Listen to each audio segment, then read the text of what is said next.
Docteur Payson? Monsieur X c'est un démagogue. Il ne sait pas où il va, alors il exagère tout. Il dessert la cause de tous les citoyens noirs bien intégrés et respectueux des lois de notre pays. Monsieur Malcolm X, pourquoi enseignez-vous ce qu'on appelle la suprématie noire? Pourquoi enseigner la haine? Comment vous dire?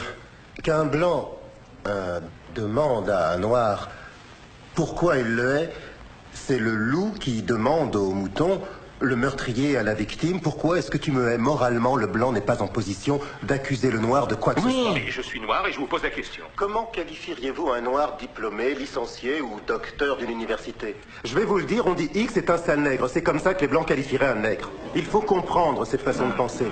Et si vous voulez comprendre ces hommes-là, il faut connaître l'histoire. Il y avait deux types d'esclaves. Ceux des champs et ceux de la maison. Le noir d'intérieur vivait au foyer, près de son maître, dans la maison, ou bien à la cave, ou bien au grenier. Il était bien vêtu et le maître lui laissait les restes de sa table. Et il révérait le maître. Je crois qu'il aimait son maître plus que le maître s'aimait lui-même. Quand le maître disait « nous avons une jolie maison », il disait « oh patron, nous avons une jolie maison ». Si la maison du maître brûlait, le noir d'intérieur se précipitait pour éteindre le feu. Quand le maître était malade, il disait « qu'est-ce qui se passe? Nous sommes malades ».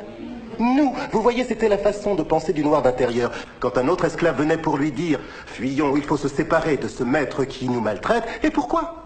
Que pourrions-nous trouver de mieux qu'ici? Fuir, mais je ne veux pas m'enfuir, moi, ça c'est le nègre d'intérieur. En ce temps-là, on disait nègre d'intérieur, et nous le disons encore aujourd'hui parce que c'est une espèce qui n'est pas près de disparaître.